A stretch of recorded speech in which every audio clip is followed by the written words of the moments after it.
사랑하는 성도 여러분, 저는 오늘 이 시간에 본문의 말씀을 중심으로 해서 믿음은 기도의 자리를 포기하지 않는 것입니다 라고 하는 제목으로 주의 말씀을 전하려고 합니다. 예전에 감명 있게 읽었던 책 가운데서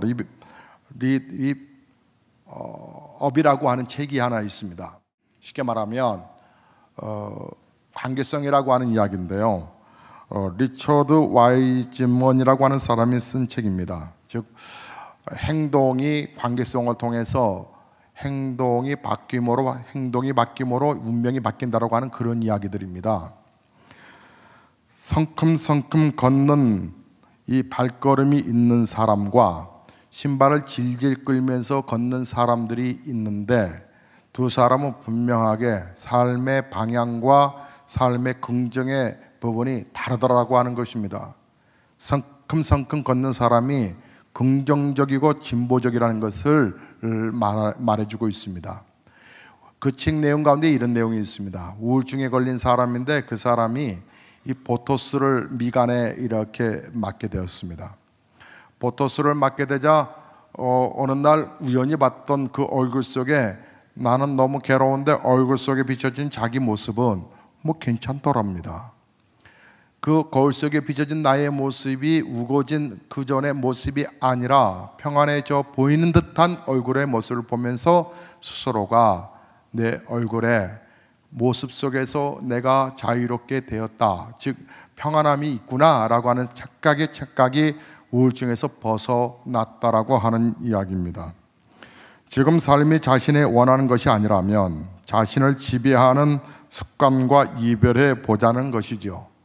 젊은 사람처럼 행동하는 습관을 가지면 노화도 늦춰진다라고 말합니다. 즉 습관을 바꾸면 운명이 바뀐다라고 하는 이야기겠죠.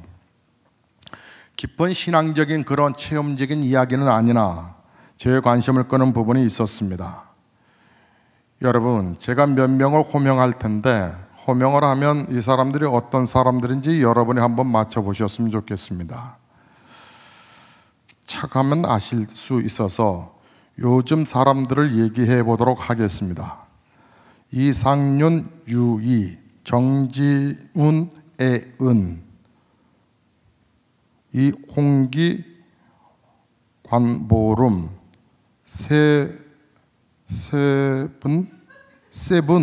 세븐 이다해.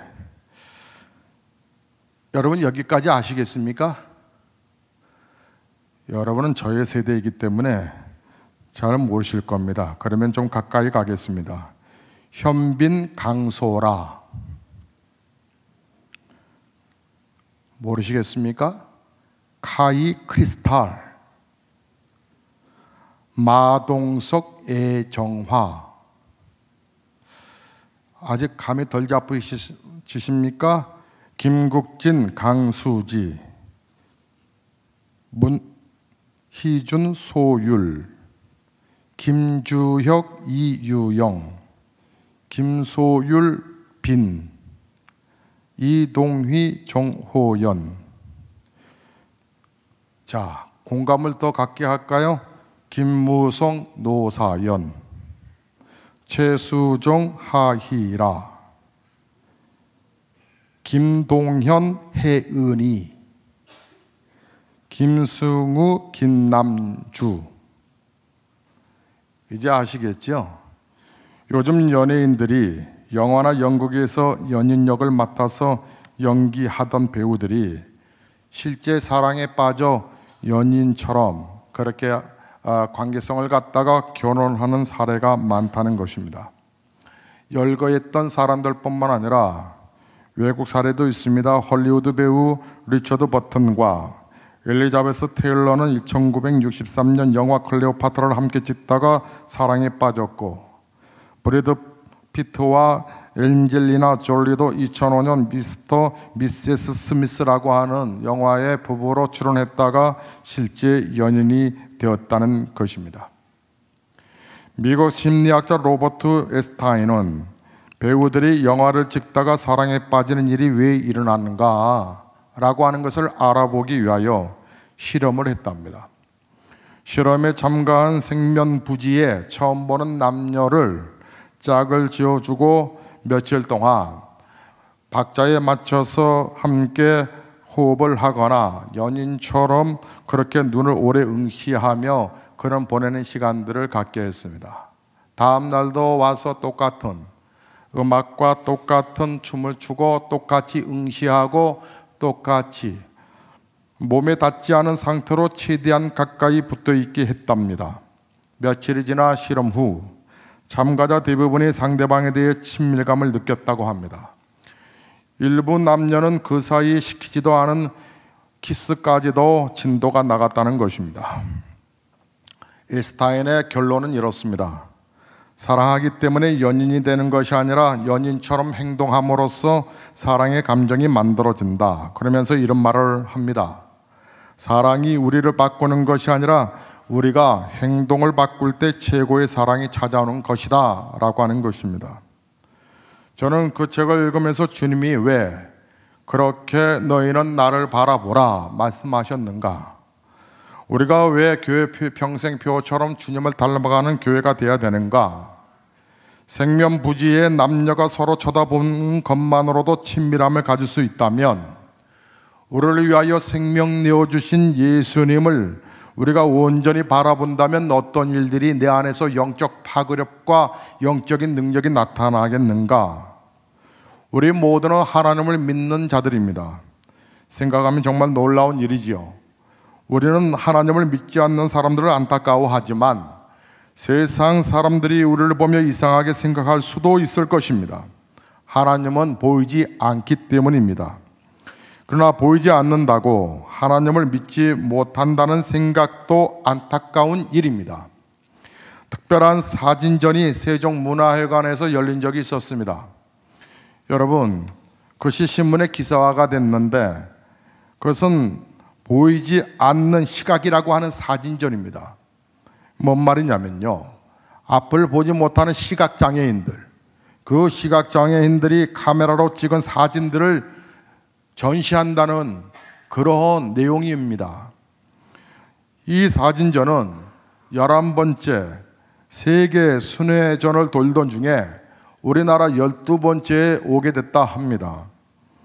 여러분, 타임즈나 BBC 방송 또 HBO 다큐멘터리 등에서 이 사진전이 아주 극찬을 받았는데 12번째 전시회가 아시아에서 최초로 우리나라에서 전시하게 되었는데 우리는 시각장애인 하면 당연히 앞을 보지 못하는 분들 아닙니까? 앞을 보지 못하는 분들이 어떻게 사진을 찍을 수 있을까 생각하지만 이 사진전에 가보면 시각장애인 작가, 사진작가들이 정말 그들이 찍은 작품들을 바라보는 사람들은, 웬만한 감성 있는 사람들은 감탄을 한답니다. 가장 꾸밈없고 명확한 시야로 사진을 촬영한다는 것을 깨닫게 해준다고 하는 것인데, 그렇다면 이들은 어떻게 사진을 촬영할 수 있었을까? 거기에 그 조선일보 기자는 이렇게 얘기를 합니다. 그의 내용을 일부를 말씀드리면, 이들은 사진을 촬영하기 전 주위에서 들려오는 소리, 주위에서 느껴지는 향기, 감촉 등 오감을 이용하여 앞에 무엇이 있는지 심 안으로 떠올려 상상을 바탕으로 촬영을 한다고 한다. 몇 작품 속에서 정말 믿겨지지 않을 정도로 사진 속에 있는 그 사진은 자연의 모습을 그대로 마치 오려 옮겨 놓은 듯하다. 사랑하는 성도 여러분, 이 사진전을 통해서 무엇인가 본다라고 하는 것의 의미를 다시금 되돌아보게끔 합니다. 꼭 눈에 보이는 것만 실제일까 하는 것이란 말이죠. 보이지 않지만 엄청난 세계가 펼쳐져 있음을 깨닫게 해준 기사였습니다. 그러므로 우리가 하나님을 믿게 됐다라고 하는 것은 엄청난 축복이고 놀라운 일입니다. 하나님을 믿고 산 사람과 하나님을 믿지 않고 살아가는 사람의 삶이 결코 같을 수가 없다라고 하는 것입니다.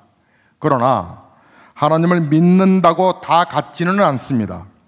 어떻게 믿는 것이 하나님을 잘 믿는 것일까?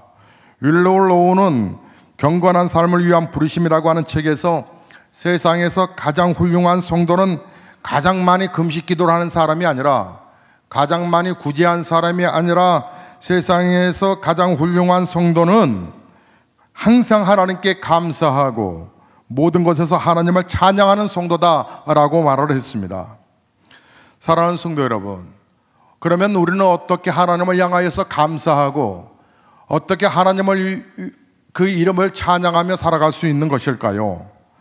여러분의 마음이 안정되고 평안하면 그때 하나님을 찬양할 수 있는 것일까요? 여러분의 삶이 넉넉하면 그때 예배할 수 있는 그런 환경이 열려졌기 때문에 하나님을 경배할 수 있는 것일까요? 여러분은 성경을 쭉 읽어보시다가 시편 제46편 2절과 3절의 말씀을 이어가다 보면 놀라운 하나님의 말씀을 발견하게 됩니다. 거기에 이렇게 기록되어 있습니다. 땅이 흔들리고 산이 무너져 바닷속으로 빠져들어도 우리는 두려워하지 않는다. 물이 소리를 내면서 거품을 내뿜고 산들이 노하여서 뒤틀려져도 우리는 두려워하지 않는다, 이렇게 표현합니다. 어떤 상황에서도 두려워하지 않는다라고 하는 것이 믿음입니다. 그 어떤 상황 속에서도 그곳에서 하나님을 찬양할 수 있다라고 하는 믿음이 진짜 믿음이라고 하는 것입니다. 즉, 삶이 흔들릴 정도로, 땅이 흔들리고 산이 무너져 바닷속으로 빠져들어도 물이 소리를 내면서 거품을 내뿜고 쓰나미처럼 밀려오는 그 바닷속에서도 우리가 평안함을 유지할 수 있다면, 산들이 노하여서 뒤틀려 화산이 폭발할 것 같은 그런 위경 속에서도 걱정을 하나님께 맡기고 하나님이 능히 지켜주실 것을 믿을 수 있는 믿음이라면,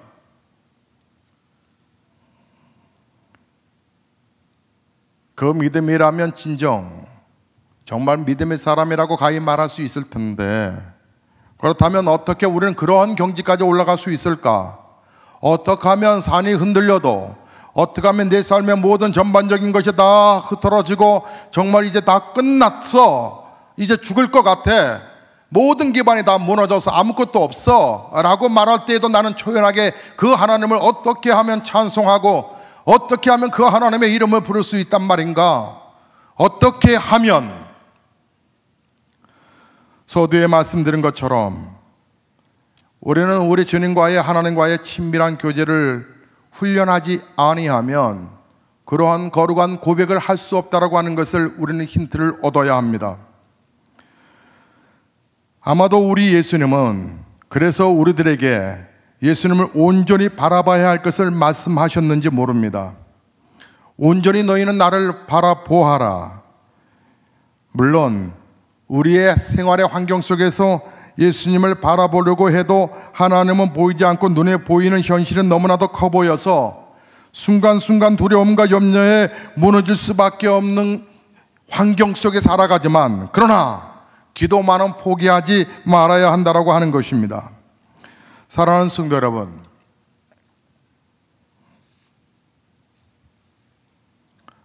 저는 여러분이 기도의 중요성이 얼마나 큰가에 대해서 설명을 하고 싶어하는 지금 심정입니다.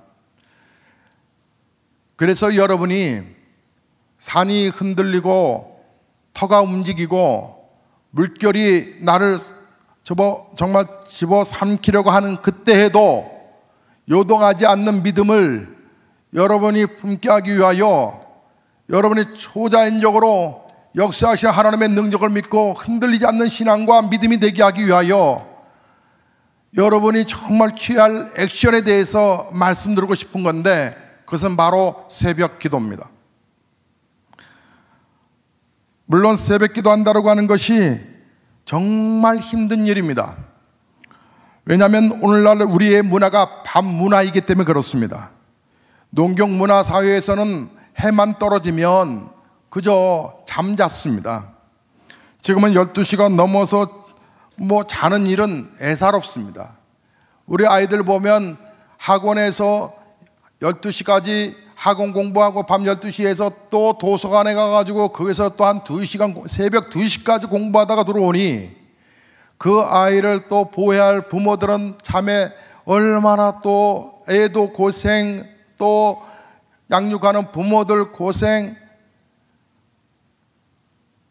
이뿐만 아니라 음식점도 24시간이 되어 있고 찜질방도 24시간, 또 마트도 24시간, 모든 생활의 문화권들이 24시간, TV도 심야 프로가 채널이 수십 개가 돌아갈 정도로 밤새워서 볼 수 있는 TV가 연결되어 있고, 모든 문화권들이 24 문화권 가운데서 우리가 새벽으로 나온다고 하는 것은 결코 쉬운 일은 아닙니다. 신체적으로도 새벽에 일어나는 것이 건강에 무리가 되는 일도 있을 것입니다. 물론 여기 서 있는 목사도 예외가 아닙니다. 그런데 왜 새벽 기도를 소중하게 여겨야 된다고 말하는 것일까요? 우리의 환경과 우리의 육체는 한계가 있는데 왜 새벽 기도를 그렇게 중요히 여기는 것일까요? 새벽이 아니면 하나님이 응답하지 아니하신다는 말일까요? 아닙니다. 하나님은 어느 때나 말씀하시는 하나님이신데, 그런데 성경을 쭉 읽어보다가 깜짝 놀랄 사건들을 발견하게 되고 공통적인 기도 응답의 시간들을 보게 되는데, 새벽에 하나님의 역사가 많이 일어나더라는 하는 것입니다. 사랑하는 성도 여러분, 이스라엘 백성들이 광야로 지나갈 때에 불기둥과 불기둥이 인도하게 됐는데 그 움직이는 때가 새벽이었습니다. 하나님께서 만나를 내려주신 시간이 새벽이었습니다. 해가 떠버리면 그 만나가 사라져버렸습니다. 새벽에 안 나오면 이스라엘 백성들 굶어 죽는 것이었습니다. 모세가 율법을 받을 때가 새벽이었습니다. 여리고성이 무너졌을 타임이 바로 새벽이었습니다. 다윗도 새벽이 기도의 사람이었습니다. 사울이 3,000명의 정예 부대를 풀고 어떻게든지 다윗을 죽이려고 명령을 내려 그를 찾아다닐 때에 다윗이 아굴람 동굴 속에서 새벽 기도했던 것을 보게 됩니다. 그 새벽 기도가 죽음에서 건짐을 받았던 것입니다. 성경의 시편 57편 8절에 내 영광아 깰지어다 빛바야 수금아 깰지어다 내가 새벽을 깨우리로다. 오늘 성경의 본문의 말씀을 개역 성경, 지금의 개역 개정으로 변화되기 전에는 이렇게 표현되어 있었습니다. 여호와여 내가 새벽에 주께서 나의 소리를 들으시리니 새벽에 내가 주께 기도하고 바라리이다. 새벽을 깨워서 기도했다라고 말합니다. 히스기야 왕 때 아스리아의 왕 사네림이 침략하러 왔는데 도무지 감당할 수 없고 침략을 어떻게 항거할 수 없는 그 히스기야 왕이 성전에 들어가 하나님 앞에 부르짖어 기도합니다. 그런데 새벽에 하나님의 천사가 사네립의 군대를 쳐서 18만 5천 명을 쳐 죽이고 이 히스기야 왕이 승리하게 되는 것을 보게 됩니다. 야곱이 하나님의 역사를 경험했을 때가 바로 새벽이었습니다. 예수님은 새벽에 오리오 미명에 기도하셨습니다. 예수님의 부활도 새벽에 일어났습니다. 예수님의 설교하는 법이나 찬양하는 법, 기술에 대해서는 가르쳐 주신 것은 없지만 기도에 대해서는 너무나도 많은 구체적으로 기도문까지 작성해서 가르쳐 주셨습니다. 예수님은 성전을 내 집을 만민이 기도하는 집이라고 말씀하셨습니다. 내 집은 만민이 모든 사람들이 기도하는 집이라고 말씀하셔서 저희 보배로운 예수교회도 개척하여 지금까지 성전문을 닫지 않았던 이유가 바로 그겁니다. 구체적인 기도의 방법까지 우리 예수님 가르쳐 주셨습니다. 실제로 기도하는 것을 보여주셨습니다. 산기도도 가르쳐 주셨고 철학기도도 가르쳐 주셨고, 특히 귀신을 내어쫓지 못하는 좌절에 빠져있는 제자들에게 기도 외에는 하나님의 유가, 하나님의 능력이 나갈 수 없다라고 말씀하셨습니다. 그렇습니다. 하나님의 사람들은 한결같이 기도하는 사람이었습니다. 요한 웨슬레와 찰스 웨슬레가 영국 교회를 새롭게 한 사람들인데 그들의 고백하는 고백의 말이 나는 이 일을 시작하면서 하루에 새벽마다 2시간씩 기도했다라고 말합니다. 마틴 루터도 새벽을 깨워 기도했던 사람입니다. 존 하이드, 데이비드 브레이드 너드, 또 조지 밀러, 허드슨 테일러 모두가 다 새벽을 깨워 기도했던 사람들입니다. 한국교회야말로 새벽을 깨워 기도할 때 하나님이 도와주셨던 역사가 있는 흔적이 있는 한국교회입니다. 새벽에 모여서 기도한다는 것은 분명 힘이 들지만 우리가 기도의 복을 받았음을 여러분 기억하셔야 합니다. 여러분 서점에, 기독교 서점에 나가보면 오스왈드 챔퍼스가 쓴 책들이 여러 권들이 있습니다. 오스왈드 챔퍼스가 쓴 책들은 제목 보지 말고 무조건 여러분 책 뽑아서 사셔서 보셔도 좋습니다. 모든 내용들이 영감이 흐릅니다. 오스왈드 챔퍼스는 기도 때문에 치료할 불편함을 불편함이라 이렇게 생각하지 말라. 하나님은 당신을 기도하게 하기 위하여 모든 것을 희생하셨다라고 말하고 있습니다. 사랑하는 성도 여러분, 여러분 기도의 한계를 여러분 절박한 심정, 절박한 환경이 되어야만 기도하는 것이 아니라 여러분의 삶이 아무리 분주하고 여러분이 평안한다 할지라도 기도 많은 여러분의 삶의 체질화로 만들어 가셔야 한다고 하는 것입니다. 우리 주님께서 하시는 말씀 기억하십시오. 주님은 우리에게 하늘에 계신 우리 아버지여 이렇게 기도하라. 우리의 기도의 대상자, 우리의 기도를 받으시는 분이 하늘에 계신 우리 아버지이시다. 그 전능하신 하나님께 기도하라고 하는 엄청난 복을 우리에게 알려주셨습니다. 우리 안에 오신 성령님은 기도의 영이십니다. 기도하게 된 복을 깨달으면 새벽에 모여 기도하는 것이 결코 힘들지 않습니다. 여러분 새벽을 깨워 기도하는 분들의 특징을 보면 여러분 매사에 하나님을 두려워합니다. 그리고 하나님의 음성 앞에 절대적으로 순종하려고 합니다. 사랑하는 성도 여러분, 여러분이 아무리 어떠한 환경, 어떠한 문제, 어떠한 고통에 있다 할지라도 기도만은 절대로 양보하시면 안 됩니다. 어느 한 청년이 빌리그레암 목사님께 왔습니다. 목사님, 제가 11조를 좀 많이 할 수 있는 환경이 열릴 수 있도록 저를 위해서 기도해 주십시오. 그래서 목사님이 그 형제를 향하여서 간절히 기도했답니다. 사랑하는 형제의 11조가 풍성하게 해주셔서 하나님 아버지 인생을 정말 하나님의 영광을 위해서 살게 해달라고. 그랬던 그 형제가 1년 만에 찾아와서 얼굴에 수심과 근심이 가득하여 목사님께 이런 고백을 했답니다. 목사님 제가 11조 때문에 갈등하고 있습니다. 왜요? 예전에 예를 들면 100만 원 받을 때 10만 원은 어렵지 않았는데 지금 1000만 원씩 하려니까 마음의 갈등이 일어납니다. 목사님 어떻게 하면 좋겠습니까? 자, 목사님은 걱정하지 말라고 다시 기도하자고. 그래서 그 형제를 위해서 기도하는데 이렇게 기도했답니다. 하나님 아버지, 이 형제가 11조가 들음이 많아짐이 걱정하고 있습니다. 예전으로 돌아가게 해 주십시오. 그래서 예전처럼 갈등하지 않게 해 주십시오. 예전으로 돌아가게 해 주십시오. 사랑하는 성도 여러분, 형통해서 바쁘다고 여러분 믿음 생활을 양보하시겠습니까? 여러분 마틴 루터는 종교개혁을 일으키면서 그가 더 바쁘기 때문에 나는 더 하나님 앞에 기도하는 시간을 배로 늘려야 되겠다라고 말을 했습니다. 사랑하는 성도 여러분, 여러분이 근심되신 분들이 있습니까? 주님께서 마태복음 6장 34절에 말씀하시기를 내일 일을 위하여 염려하지 말라. 내일 일은 내일 염려할 것이요 한날의 괴로움은 그날로 족하니라. 사랑하는 성도 여러분, 꼭 우리가 모여서 기도해야 될까? 가정에서도 기도해도 되고 직장에서도 잠깐 기도할 수 있지만, 그러나 여러분 교회를 하나님이 왜 주신 줄 아십니까? 기도는 불꽃을 타오르게 하는 곳이기 때문에 그렇습니다. 성도 한두 사람이 아니라 여러 사람이 모이면 모일수록 기도의 화력은 커져가는 것입니다. 교회가 평안할 때 성도들의 가정이 평안합니다. 교회가 성령이 충만할 때 성도들의 가정이 충만한 것을 보게 됩니다.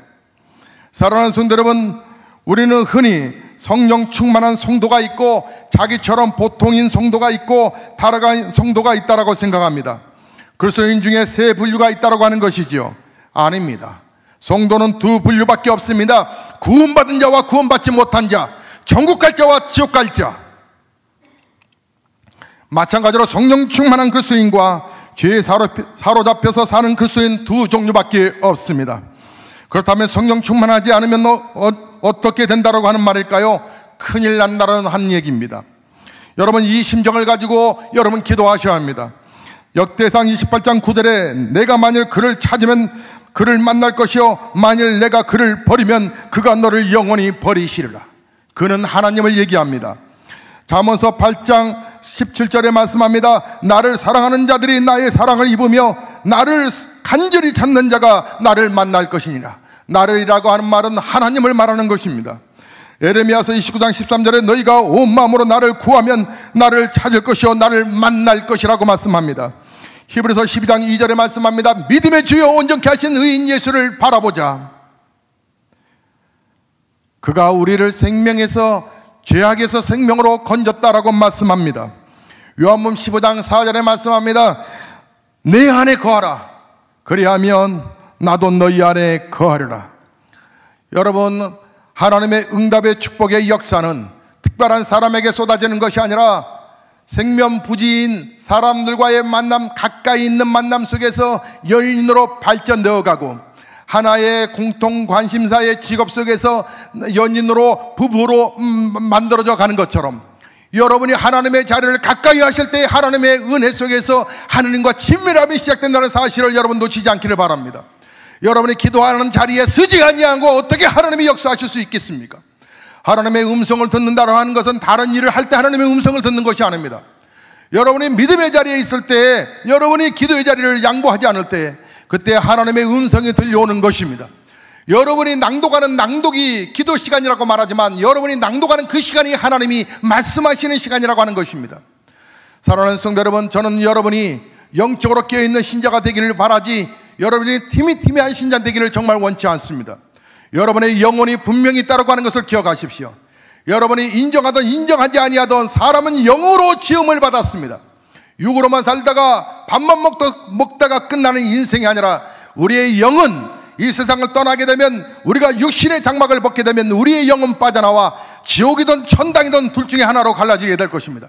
여러분 안에 예수의 피와 예수의 생명력이 있으면, 예수 그리스도를 구세주로 고백한 성도들은 영원한 복락에 하나님께서 은혜 베푸신 그 천당으로 들어갈 것이요, 예수 그리스도를 구세주로 고백하지 못하여 희미한 그런 신앙으로 겨우 액세서리 신앙으로 갖고 있는 신자가 절대로 천당에 가지 못할 것입니다. 천국은 주여 주여 하는 자가 가는 것이 아니라 다만 내 아버지의 뜻대로 행하는 자라고 말씀했습니다. 하나님은 여러분을 선택하셔서 모두가 다 구원받기를 지금도 하나님은 원하고 계십니다. 그 구원의 하나님이 오늘 저와 여러분에게 말씀하고 있는 것입니다. 믿음의 자리에서 나를 바라보라고 말씀합니다. 사랑하는 성도 여러분, 보배로운 예수교회가 세워진 것은 5만여 한국교회가 있는 가운데 하나도 십자가를 세우기 위하여 세워진 교회가 아닙니다. 하나님의 역사 앞에 여러분 불붙는 심정을 가지고 제대로 믿음 생활을 하시라고 하나님께서 또한 건강한 교회가 여기 있으니 온전한 교회를 세워보라고 말씀하신 거룩한 대명령 앞에 순종하여 세워진 교회입니다. 사랑하는 성도 여러분, 오늘 우리는 창립주의를 앞에 두면서 그저 한 살 더 먹는, 그래서 20년이 된 교회가 이어가는 것은 의미 없습니다. 우리 모두가 예수의 생명력을 얻지 못한다면 교회의 문을 닫아야 할 것입니다. 그리고 우리 교회를 정리하고 나서 얼마 정도의 돈이 혹이라도 남아있다면 그것은 모든 바로 가려고 하는 교회들에게 다 나눠줘야 할 것입니다. 우리만의 교회가 되기 위한 교회는 있을 필요가 없습니다. 사랑하는 성도 여러분, 목사는 목회가 거룩한 사명 때문에 하는 것이긴 하지만, 그러나 그 이전에 주님을 사랑해서 목회를 하고 있습니다. 또한 저를 사랑하시는 하나님은 여러분도 너무나도 사랑하시기 때문에, 그래서 거룩한 소명감으로 하나님이 사랑하시는 성도이기 때문에 여러분을 위해서 새벽마다 기도합니다. 하나님을 만나지 않으면 우리 인생은 허전합니다. 하나님을 만나는 시간을 양보하지 마십시오. 그것이 기도의 자리요 예배의 자리입니다. 오늘 하나님은 여러분에게 믿음 있는 자가 되기를 원하고 계십니다. 찬송하시겠습니다.